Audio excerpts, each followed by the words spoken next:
Hello and welcome to the Ferret Business Podcast. I am your host, Yemmy the Ferret, aka Yemmy, and with me today is a live streamer, Let's Player, who plays a multitude of games from Fallout 4 all the way to Destiny, all the way to Monster Hunter World. And his name is Instant Transmission Gaming, aka Cashus Bucks.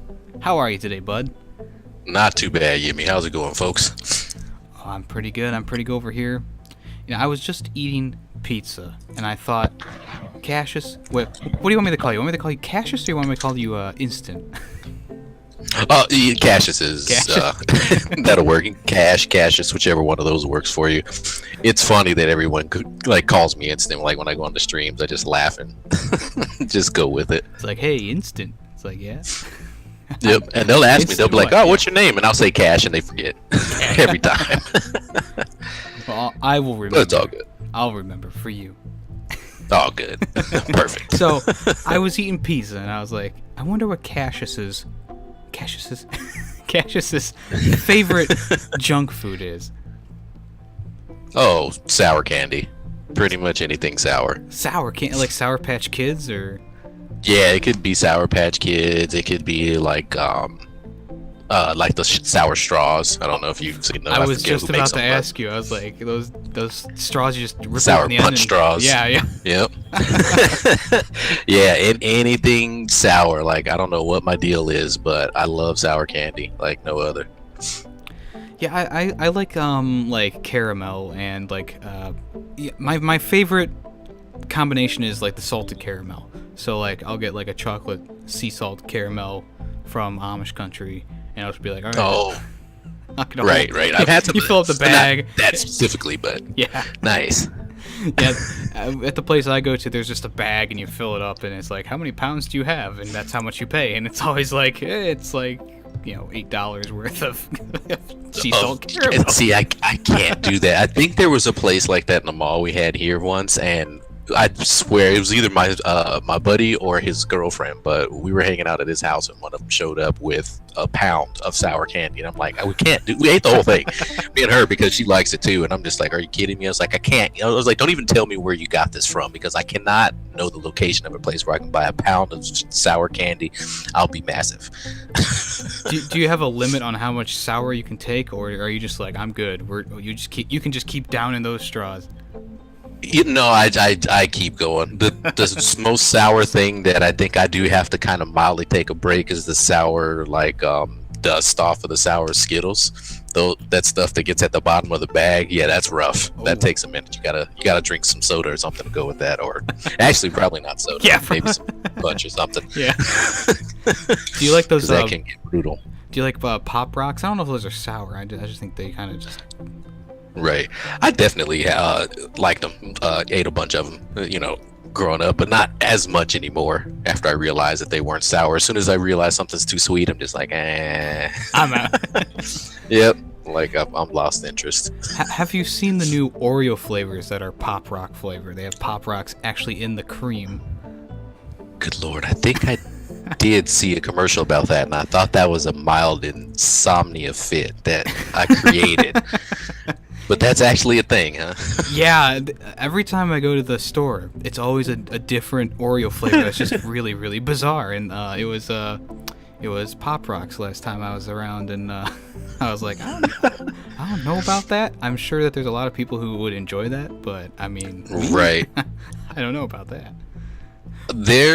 I went to go just grab a box of cereal, and then I realized as I'm standing in Walmart that the entire cereal aisle is like literally the length of the aisle. It's just all cereal. And I was like, I can't believe that there's this many types of cereals. I was like, right. How do I even pick anything? And I going for like interesting weird stuff. Banana pudding cereal from the people that make Nilla wafers, mind you. There's this box of this just staring at me as I'm walking up and down the aisle, and I'm like, do I really want a box of banana pudding cereal? I was like, there's no way that this could even remotely taste anything like I want it to be. And got the box and got the daggone things, and yep, they're pretty tasty. I was like, God damn it. Yeah. I was like, they're not like perfect, but they're good enough. But yeah, I'm like, oh man, it's like, who thinks of this stuff? Like, yeah, banana pudding cereal, sign me up. God, just think about how many chemicals they mix together to make that perfect banana flavor. It's all serious. I don't even want to think about it. Like, who knows how many yellow number 3s and whatever I'm eating. That. This is a yellow pigment. Like, oh, is that gonna cause cancer? Well, yeah, it seriously. tastes good, so. Like, why did they say that the serving size is so small? Oh, cancer. I got you. Yeah, you can only eat one piece every day. I mean, every week. Oh. Gotcha. Yeah, check. Usually when I'm I usually get Rice Krispies from the store, and see, I don't just eat them plain. I like to throw some sugar on top of them. Oh, yeah. I'm not completely healthy, I guess you would say. No, that's all right. I used to do the same thing. Then you got that nice little gray sugar kind of slop at the bottom of the cereal bowl. That's the stuff, man. Did you ever do this when you were a kid? I remember pouring a bowl of cereal, lacing it with sugar, and like, it's the biggest bowl of cereal you ever made, and you're like, I can't finish this, and your parents are like, you better finish that. Oh yeah, and you're just staring at this bowl as it's staring back at you. Yeah. You're like, well, now it's kind of mush and it's not very good. But hey, you know. But here we are. Yeah, I've dug this I dug this hole, so to speak. Another hole that you can dig pretty far is putting goldfish in milk. And ooh, that was I didn't even know that was a thing. That was. Anyways, nice. Goldfish in milk is a thing that a lot of people that I know did. I have never done that. I did it personally myself. I was like, what can I do to, you know, it looks like cereal, right? It's goldfish. It would. I've been eating them since I was a kid, and one day I probably was like 10 or 11, and I was like, just pour them in the bowl, and I was like, put some milk in there, and it did not taste good. Okay, I wouldn't recommend doing that. It did not taste good at all. Oh man, that would be a awful prank to do to somebody. Like that'd be a good college prank for somebody, unless somebody's already done that. And I imagine way worse, but right, get somebody who's not in the right frame of mind, so to speak. And yeah, it's cereal, goldfish cereal. Yeah, enjoy yourself. I think the nastiest prank you can pull is the onion caramel covered sticks that look like caramel covered apples. I've seen that. It's just wrong.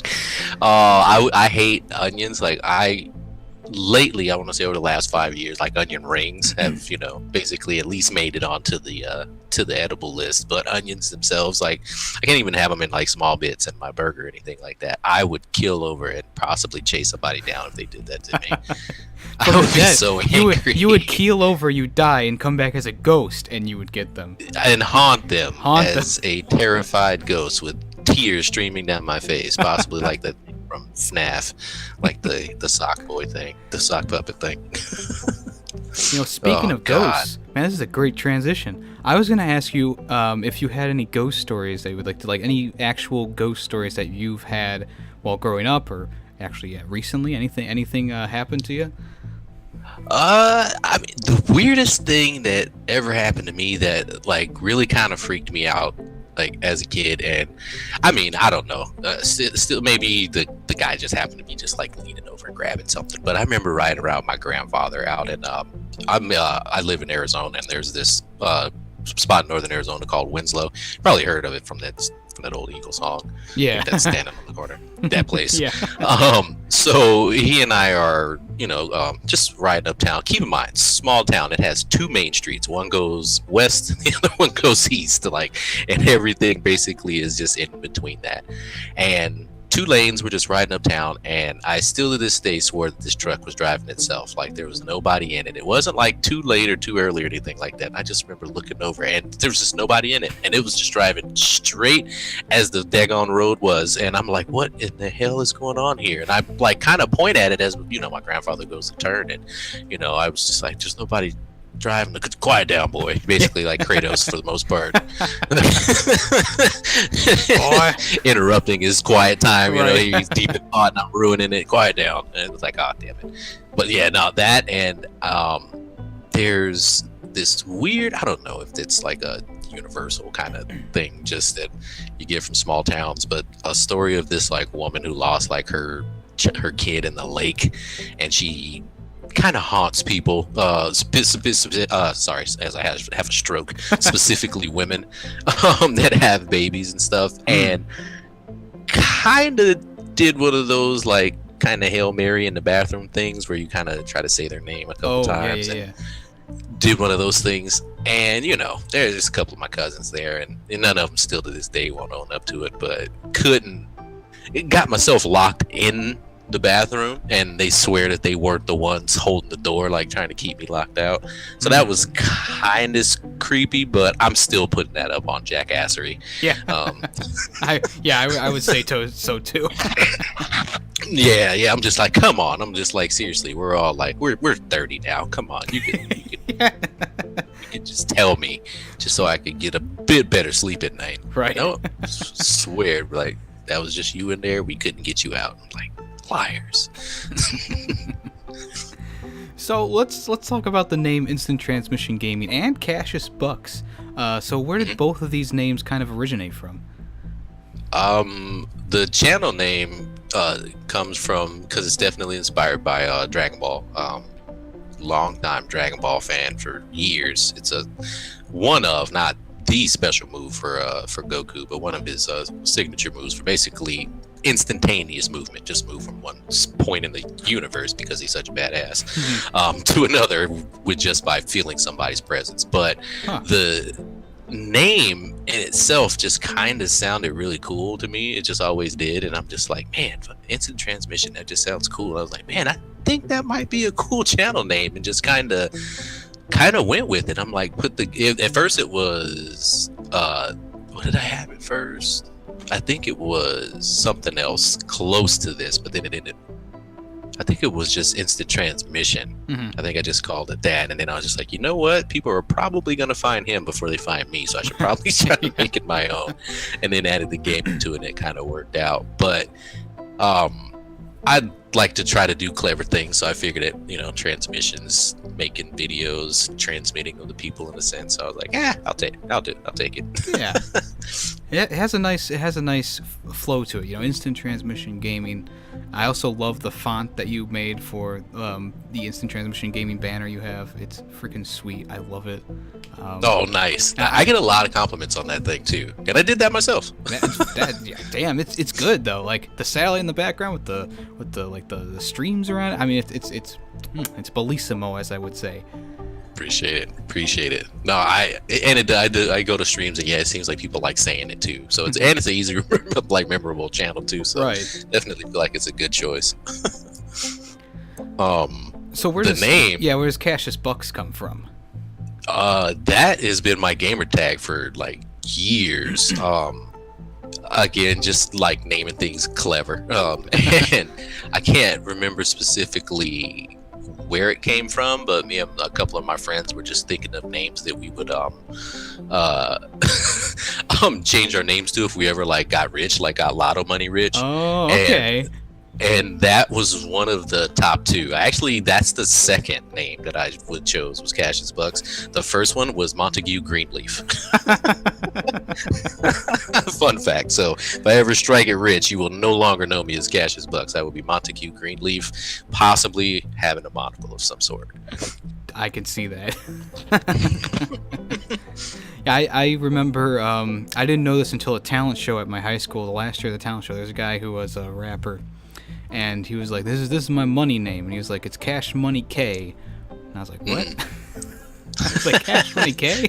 All right, well, if that's what you want, go for it. Right. You're like, hey, I'm not the name police guy. Do you remember what your first, like, was that your Cashus Bucks? Was that your original like first screen name ever, or do you remember your original like first name that you ever thought of? Oh, possible. God, I think it had something 2K in it because it was right around the time I was like in college and that was happening. And God,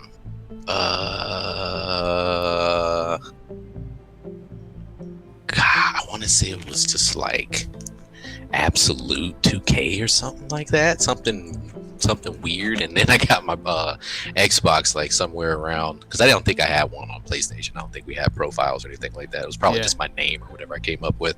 But yeah, when we got the Xbox, I was like, ooh, I may go online with this one day. I was like, it's got to be good.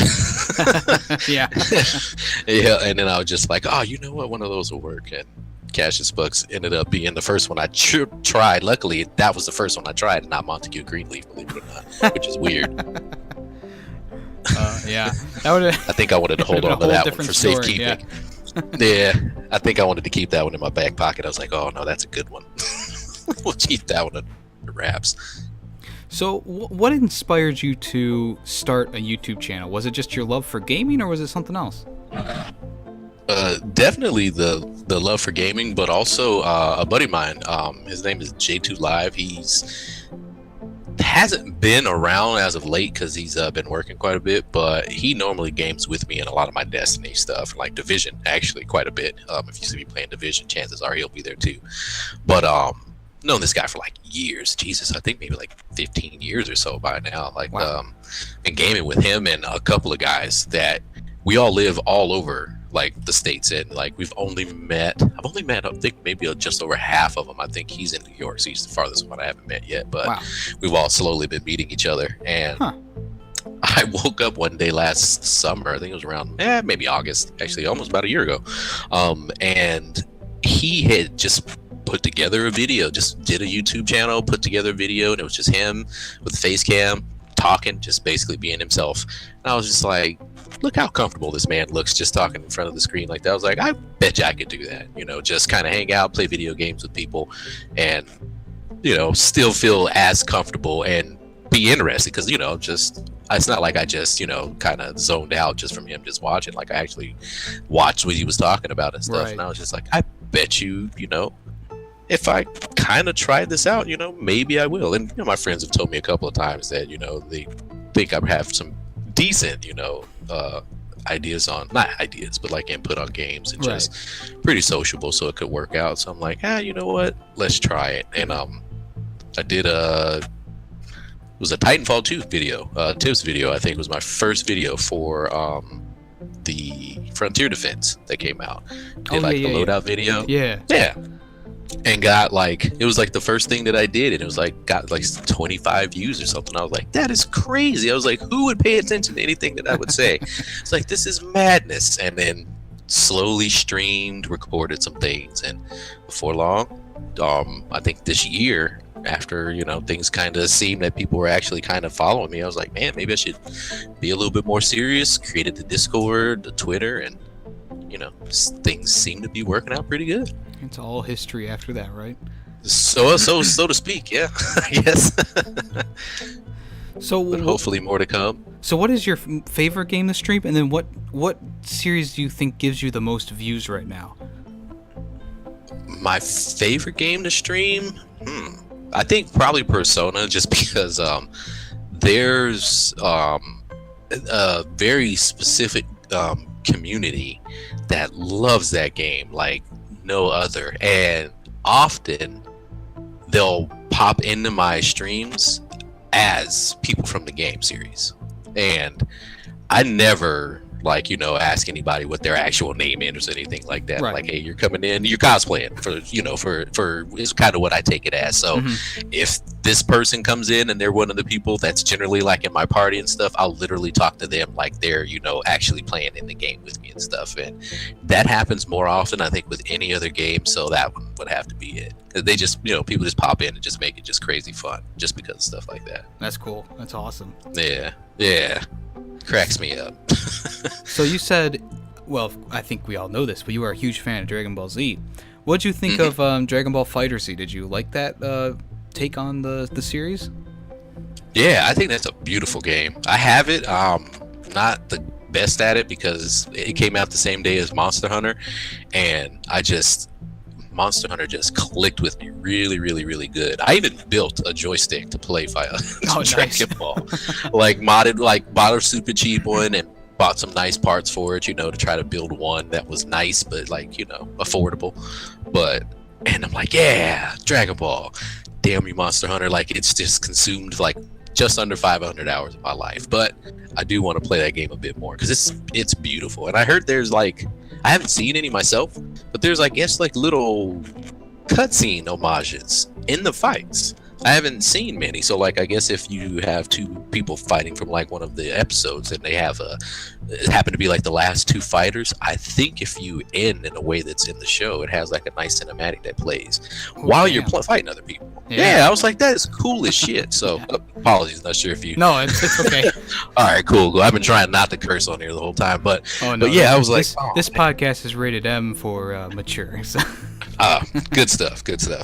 But yeah, no, I like it. I like it a lot. I like Xenoverse too, but I just keep hoping one day I'm gonna play Xenoverse and it's gonna turn to the old Budokai games that I used to love back on PlayStation, PS2. Did you ever play the Dragon Ball Z game for Kinect?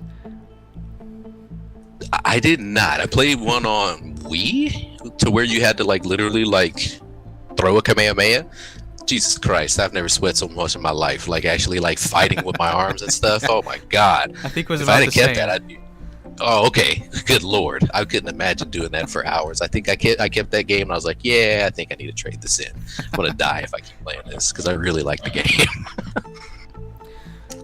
So what games do you have in the works for the future of your streams? Or actually, I should ask, what games from E3 are in your radius for streaming? Oh, definitely Spider-Man and Red Dead, because I've already pre-ordered those. So those are ready to be digitally downloaded whenever that happens. So definitely those. And I mean, Red Dead is oh my God, that last Red Dead Redemption is so good. Like Rockstar, I love immersion in games and they kill it. Like they absolutely kill it with some of their games. Like, people are upset about, GTA Online, but GTA 5 is still a great immersive game. Even they added first person into it. I was like, you guys are amazing. But that next one, I cannot even imagine what they're going to do with that game. Like I feel like it's going to be like some epic season of something that's about to release, because it's, like almost like Band of Brothers or something like that. Like I'm excited for like something like, I feel like it's going to be like that type of quality, like so good. Dang. But hopefully. I mean, like I you said, the first game is like, or it's not technically the first game, but the last game is so freaking good. And like even the online play, posseing up with people, it was just so much fun. That was so fun. Yeah. I really hope they bring that stuff back, and and hopefully, speaking of battle royale scenarios, hopefully they tone back that battle royale mode they're gonna put in there. We'll see. Yeah. I always try to keep an open mind in the games before they come out, or at least a demo comes out.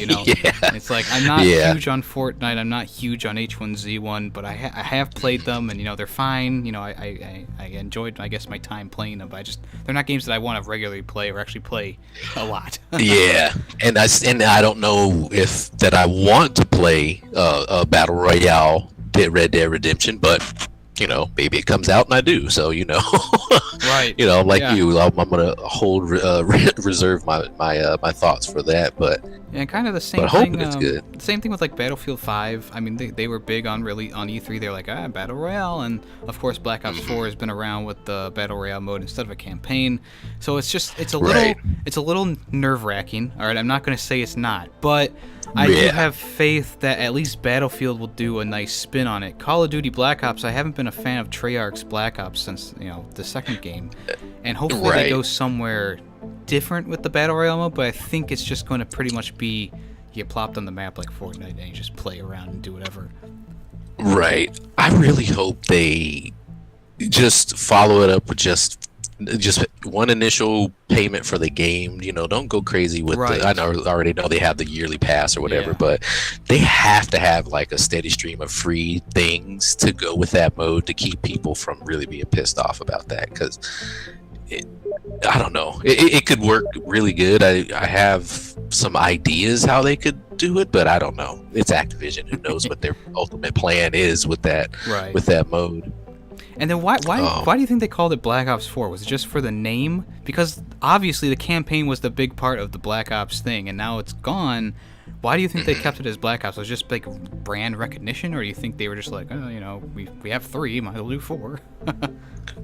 I think so. I think you're spot on with that. I think they were trying to grab a couple of folks who probably have that, you know, have a little nostalgia for Black Ops and kind of remember sitting in that chair, seeing the countdown going around in front of them. And, you know, I think they're hoping to draw that crowd back.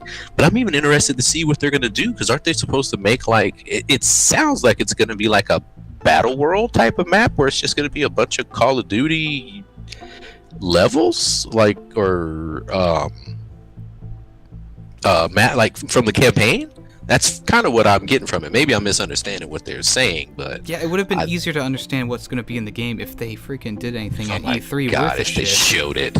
Yeah. Like I So find we wouldn't the have to have this multiplayer's conversation. cool. Yeah, the multiplayer's cool. Like I like how you are manually healing now instead of just healing automatically. Like everyone's been freaking complaining about, but of course once they do it, everyone's like, oh my god, no, it's just gonna be so annoying. It's like, but you've been asking for this. Yeah. You've been complaining that it's not realistic because you automatically heal. Yeah. This is the argument that I make a lot, and it's like, you guys asked for this pretty much ever since Modern Warfare like 3. People have been like, ugh, I don't even play the campaign. Why do they have a campaign? Now we don't have a campaign, and they're like, ah. Right. Yeah, it's like, come on, guys. It's like you got to meet them halfway with something. Like, just. I think. Oh man. And then a lot of people were saying, you know, they need to change the loot crates, and they changed them for World War II, and I think it's a lot more fair now in World War II. And I don't know if you think this is as well, but I mean, I'm earning at least 10 loot crates a day that I'm playing. I'm getting weapons and skins and stuff for collections that I need. So really, all in all, I think, you know, World War II is a good, like, hey, this is, like, there was a dip in Call of Duty games. I can admit that. Like, from after Ghosts, it kind of went down, and then Infinite Warfare, it started going up, and World War II is kind of like the peak now for me personally. Okay. And I'm hoping that it kind of plateaus again like it did for, you know, Call of Duty 1 all the way up to, like, Modern Warfare 3.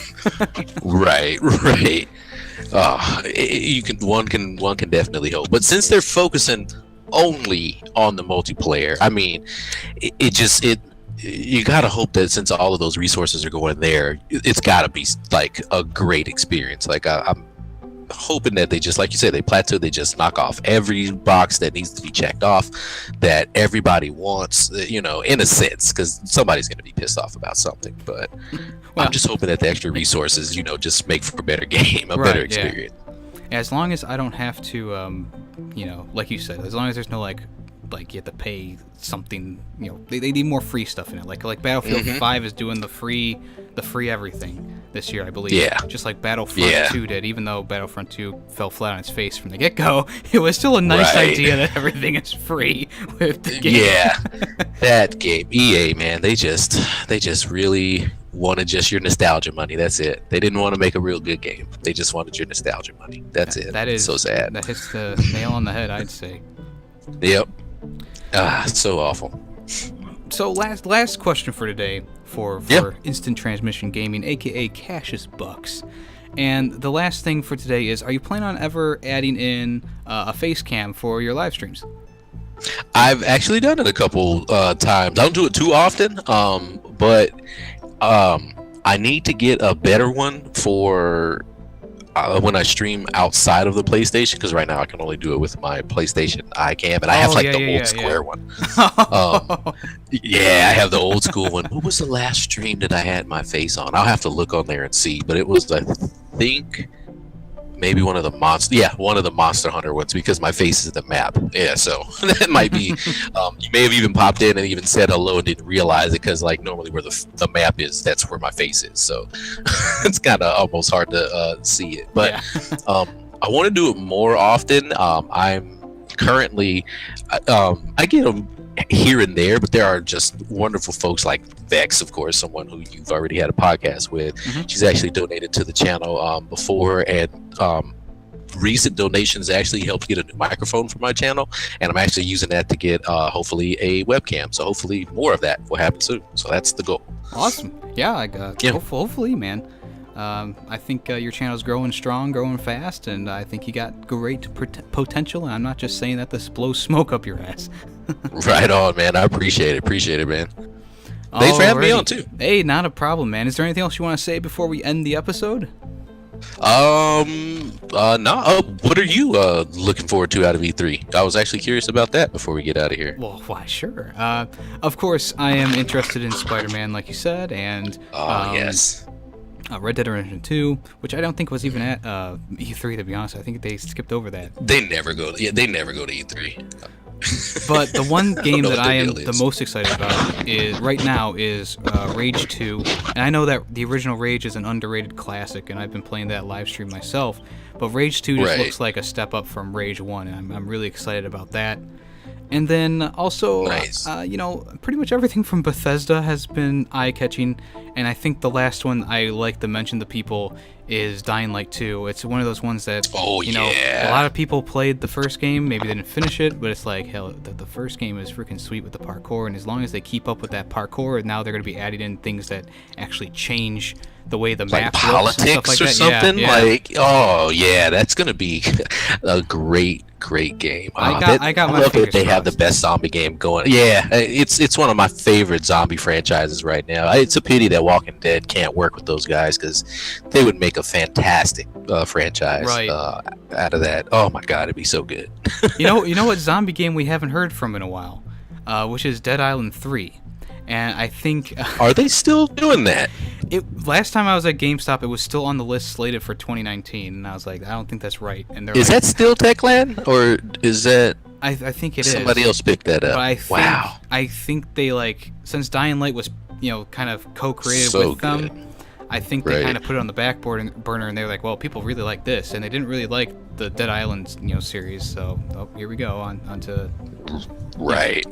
I didn't To the think. I think Dying that Dead Island was bad. Like the remaster that came out, I think they did a great job at improving the game in pretty much every way. But it's Right. not one of those games that's like fun to play. Like you kind of play it for a little while, you're like, oh yeah, this is kind of cool, smacking zombies around, and then it's just like eventually it just kind of gets to like monotonous quests Right. and stuff like that. And the thing about Dying Light is like it's always kind of different because you're always using a different parkour route. You're always running into a different horde of zombies here and there, and it's just like. Yeah, different maps, different Right, yeah, areas, to like very versatile. Yeah, no, it's such a good game. Yeah, like he says, guys, if you guys don't get a chance to play the second one, please play the first one at Right. least. I'm So sure it'll good. be on sale for like $5. At some point, or free Yeah. on like PlayStation, like one month for PlayStation Plus. Like Yeah, totally buy PlayStation Plus for $7.99, download that for $7.99, and then just don't buy it again. Right, Just don't yeah. pay for the next month. Yeah. Alrighty, well, this has been the Ferret Business Podcast with Instant Transmission Gaming, aka Cashus Bucks, and all of his links will be down in the description below, including his Twitter, YouTube, and Twitch. And I'll actually throw in the link for his Discord as well. You can Appreciate join it. there. So yeah, I am your host, Yemmy the Ferret, aka Yemmy, and this has been another episode of the Ferret Business Podcast.